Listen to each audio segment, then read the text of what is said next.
Everybody, this side Kumar. आज हम सबका इंटरव्यू लेने वाले हैं। ये आपको एक नीट के लिए काफी बूस्टअप देगा। तो सबसे पहले इंट्रोडक्शन स्टार्ट करते हैं हमारे सीआर से।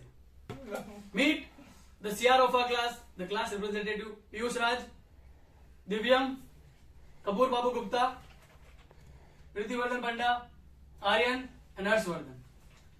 अब इन सब की रैंक पूछ रहा हूं मैं, ताकि तुम्हें ये पता चल जाए कि ये जो तुम्हें सजेशन देंगे क्या इसके लिए एलिजिबल है। पीयूष, ऐसे से रैंक स्टार्ट करेंगे, आप अपनी रैंक बता सकते हैं कैमरे की तरफ देख के। मेरी ऑल इंडिया रैंक थी 1745। मेरी ऑल इंडिया रैंक थी 3597। मेरी all India rank 4100। My all India rank is 3572. My all India rank is 3371. My all India rank is 3423. Okay, तो सीआर, और अब सभी से जनरल क्वेश्चन पूछ रहा हूँ। तो क्या तुम सब विद 12 तुम्हारा सिलेक्शन हुआ था या फिर तुम सब ड्रॉपर्स हो? Droppers. ड्रॉपर। तो सभी ड्रॉपर्स है, सबका कॉमन इवेंट। तो फर्स्ट ड्रॉप था कि सेकंड ड्रॉप? First drop. मेरा सेकंड ड्रॉप था। मेरा फर्स्ट ड्रॉप था। मेरा भी फर्स्ट ड्रॉप था। I think I am the most big drop person over here. I had 3 drops and the 4th round I got it. Fourth round got it and he is the CR. अब जिसको नहीं पता है, CR means the class representative. जो पूरे batch का topper होता है ना, उसको सीआर बनाते हैं। ठीक है, तो सीआर फोर्थ अटेम्प्ट में हुआ था आपका जी, क्लियर। जी। तो ऐसी कौन सी मिस्टेक थी जो आपने फर्स्ट और सेकंड अटेम्प्ट में की थी, जो फोर्थ में नहीं की? I think in the first attempt I was not sure that I really want a medical college or medical line to be my future.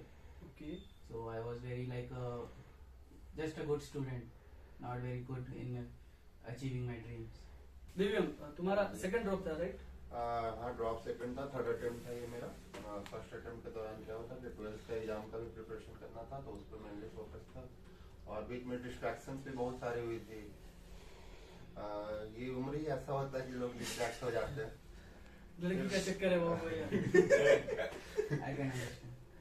फिर सेकंड अटेम्प्ट जो देना था 2021 में, तो उस समय लॉकडाउन पूरी साल लगी रही थी। तो घर से कोशिश किया पढ़ने का ऑनलाइन, उतना फोकस हो नहीं पाता था, कंपटीशन ज्यादा बन नहीं पाता था, क्योंकि टेस्ट ऑनलाइन होता था तो उतना ज्यादा फोकस नहीं बैठा। हाँ, फोकस नहीं आता था। सही बात। नहीं तो नहीं लगता ये कि जब कोविड था तो कंपटीशन बढ़ा है, कम नहीं हुआ है? हाँ, बड़ा है। जो बहुत सारे लोग होते हैं जो कि ऑनलाइन से पढ़ लेते हैं, जिनको ज्यादा थोड़ा डेडिकेटेड होते हैं वो पढ़ लेते हैं। बट हम लोग जैसे छात्र ऐसा थे कि थोड़ा थोड़े से चीज में डिस्ट्रैक्ट हो जाते थे, तो फोकस करना बहुत मुश्किल होता था। I can feel that. Okay बाबू, तुम्हारे अकॉर्डिंग? हम जैसे मैंने फर्स्ट ड्रॉप लिया था, तो 12th के साथ मेरा सिटी स्मॉल है, तो वहाँ इतनी भी यानी अच्छी कोचिंग कोई इंस्टीट्यूट है नहीं, तो मैंने खाली 12th तक सीबीएसई ही पढ़ा। Full support. तो फिर मेरे 12th के साथ 470 नंबर थे। फिर 1 ईयर ड्रॉप मैंने एलन से लिया, उसके डायरेक्ट 651 नंबर गए हैं। तो वेरी गुड। उस मेरा ऑनलाइन से उतना कुछ मैंने अच्छा नहीं अच्छा लगता, coordination नहीं। कोऑर्डिनेशन नहीं रहता ऑनलाइन कोचिंग से, तो इसलिए ऑफलाइन क्लासेस ज्यादा अच्छे लगते हैं अटेंड करने में। एक चीज मैं इंटरप्ट करना चाहूंगा। मेरा फर्स्ट अटेम्प्ट के दौरान नंबर थे 397, सेकंड अटेम्प्ट के दौरान 566, थर्ड अटेम्प्ट के दौरान 655। गुड। तो हर्ष, तुम्हारे अकॉर्डिंग? मेरा ये सेकंड अटेम्प्ट था। फर्स्ट अटेम्प्ट मैंने 12th के साथ ही दिया था। तो ड्यूरिंग माय फर्स्ट अटेम्प्ट कुछ गलतियां मुझसे हुई थी, जैसे प्रैक्टिस में कुछ कमी हो गई थी, और थोड़े मतलब एनसीईआरटी फोकस मतलब बायो में तो था, बट केमिस्ट्री एंड फिजिक्स में थोड़ा कम गया था, जिसके कारण मेरे मार्क्स टोटली डाउन गए थे। कुछ कॉन्सेप्ट्स में भी वीकनेस था जो कि क्लियर करना जरूरी था, बट उस समय लगा कि चीजें हो रही है तो but at the end 2021 exam में मतलब पेपर में गड़बड़ी हुई और मार्क्स कम आए। बट सेकंड अटेम्प्ट में जैसे अभी मतलब फिर प्रैक्टिस में फोकस ज्यादा किया, और साथ ही साथ मीन्स अपने जो रॉन्ग कॉन्सेप्ट्स थे उसको क्लियर अप किया, तो उसका रिजल्ट है कि आज यहाँ पर भाई का साथ है। क्या आर्यन, तुम्हारे अकॉर्डिंग? तो हर्ष की तरह मेरी भी कुछ ऐसी स्टोरी है। मेरा भी ये सेकंड अटेम्प्ट था। फर्स्ट अटेम्प्ट में मुझे 563 मार्क्स मिले थे, और सेकंड अटेम्प्ट में I got 656 marks. So basically 12th year सबने कहा जैसे कोविड ईयर था, तो उसमें बहुत मतलब एक तो क्या चल रहा है दुनिया में आप देखते हैं, तो फिर थोड़ा आप डिस्ट्रैक्ट होते हो, आप डरते हो कि क्या होगा, मेरी फैमिली के बारे में सोचते हो, अपने बारे में सोचते हो, फ्यूचर क्या होगा, कुछ मतलब पता नहीं होता है। और ठीक है, फिर भी मैंने प्रिपरेशन लगा रहा। 12th बोर्ड्स भी थे, तो उसके लिए भी अलग से पढ़ाई चल रही थी, प्लस इधर नीट के लिए भी अलग से प्रिपरेशन कर रहा था, तो ठीक चल रहा था सब कुछ। बट हाँ, वो एक जो था बूस्ट नहीं मिल रहा था कि एक मार्क्स एक जो बैरियर क्रॉस होना चाहिए वो क्रॉस नहीं कर पा रहा था मैं। तो जिसकी वजह से शायद मैंने टेस्ट सीरीज नहीं दिए थे फर्स्ट अटेम्प्ट में, मैं थोड़ा ज्यादा हो गया था कि नहीं भाई मैं बस पढ़ लूंगा, मुझे आता है, मेरे को क्वेश्चंस लगाने की उतनी जरूरत नहीं, स्पेशली मैंने फिजिक्स और केमिस्ट्री को ज्यादा लाइट ले लिया था। तो फिर उसकी वजह से आई थिंक शायद वही था कि फर्स्ट अटेम्प्ट में मेरे उतने मार्क्स नहीं है जितना मुझे चाहिए था। तो फिर सेकेंड ईयर भी ऑलमोस्ट मेरा कोविड ईयर में ही चला गया था, क्योंकि केसेस बढ़ रहे थे, कभी वेव्स आ रहे थे, नहीं आ रहे थे। तो सेकेंड ईयर में मैंने सेल्फ स्टडी किया, ऑनलाइन एजुकेशन फिजिक्स वाला से मैंने पढ़ा था, और लास्ट में टेस्ट सीरीज के लिए मैंने एलन इंस्टीट्यूट ज्वाइन किया था। तो आई थिंक उन दोनों ने मुझे हेल्प किया है कि मैं 656 मार्क्स तक पहुंचा और मुझे एम्स दे पाया। ओके प्रीति, अब तुम बताओ। जैसे कि मेरा भी ये सेकेंड अटेम्प्ट था और फर्स्ट अटेम्प्ट मेरा 12 के साथ था, जिसमें मेरे 576 आए थे। मैंने कुछ गलतियां की थी, जैसे कि एनसीईआरटी का डीपली नहीं पढ़ा था, सुपरफिशियली पढ़ा था, और जो भी जहाँ से एक्स्ट्रा कंटेंट्स मिल गए वो पढ़ लेता था, जो कि इम्पोर्टेंट नहीं थी शायद नीट के लिए। टेस्ट भी कम दिए थे, जिससे तुम अपने आप को मतलब मेजर कर सकोगे कितने तुम प्रिपरेशन तुम्हारा लेवल क्या है, वो नहीं किया था मैंने डर के। सेकेंड अटेम्प्ट में ये सब कुछ मैंने सही किया, तो इस बार 655 आए। That's it. यहाँ एक चीज इंटरप्ट करना चाहेंगे, जैसे कई बार होता है कि एग्जाम आता है, जैसे हम लोग कई बार टेस्ट सीरीज भी होता है तो प्रिपेयर करते हैं टेस्ट के लिए, पर जैसे लास्ट मिनट में कई बार होता है कि क्या बोलते हैं, पेपर देते समय डर गए, कोई क्वेश्चन नहीं बना, अचानक से मतलब पूरा कॉन्फिडेंस लॉस हो गया। तो उस कंडीशन से हमें बचने का कोशिश करना चाहिए जितना हो सके, क्योंकि एग्जाम में कई बार ऐसा होता है कि कोई क्वेश्चन स्पेसिफिक हो, आपसे शुरुआत में कुछ ऐसा क्वेश्चन आ जाए जो कि बहुत ज्यादा टफ है और बाद में वो आपको इजी पड़ने लगे, तो उस फर्स्ट क्वेश्चन को देख के घबरा जाएंगे, तो फिर आगे का क्वेश्चन आपसे घबराहट के कारण आपको आता भी होगा तो भी नहीं बनेगा। ये चीज हम खुद फेस किए थे 2021 एग्जाम में, जिसको ओवरकम करने में भी टाइम लगा था मेरे को, और इसे ओवरकम करने का जितना हो सके कोशिश करना चाहिए।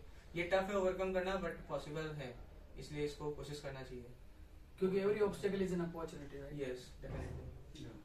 मैं ये सजेस्ट करना चाहूँगा कि आप लोग जो है, जो नीट का टाइमिंग होता है 2 to 5:20, उस टाइम स्लॉट में आप जितने भी टेस्ट दे रहे हैं उस टाइम स्लॉट में दीजिए, ताकि आपका जो होता है इनर्शिया बन जाए, वो आपका माइंड एक्टिव स्टेट में रहे उस टाइम में। ऐसा नहीं कि हर दिन दीजिए आपके कंफर्टेबल हिसाब से, लेकिन आप कोशिश कीजिए कि यही उसी टाइम में दे, उसी टाइम में दीजिए, ताकि आपको बेनिफिट हो। भले टेस्ट ना दे पर उस टाइम पे कभी सोइएगा मत दोपहर में। हाँ, ये बहुत इंपॉर्टेंट है कि आपकी जो स्लीप साइकिल है ना, उस टाइम पे नहीं आना चाहिए कि 2 से 5 आप जैसे क्लास करके आ रहे हैं या फिर सो जा रहे हैं, वो नहीं होना चाहिए। आप क्योंकि पहले जो करें, लेकिन लास्ट के जो 1-2 महीने होते हैं उसमें 2 से 5 का टाइम एक्टिव होना चाहिए, आप सोना नहीं चाहिए, क्योंकि आप अफोर्ड नहीं कर सकते। जैसे कि मेरे सारे कोलीग्स ने कहा, ये कई हद तक बहुत सही है। और एक छोटा सा पॉइंट मैं ज्वाइन करना चाहूँगा, इसमें ऐड ऑन करना चाहूँगा कि कभी भी आप पेपर से पहले, स्पेशली 2-3 मंथ जैसे दीदी ने बताया, तो उस टाइम पे जरूर प्रीवियस ईयर क्वेश्चंस को बहुत महत्व दें, क्योंकि दैट्स द गेम चेंजर, क्योंकि वही तुम्हें वो दिलाएगा जो तुमको चाहिए।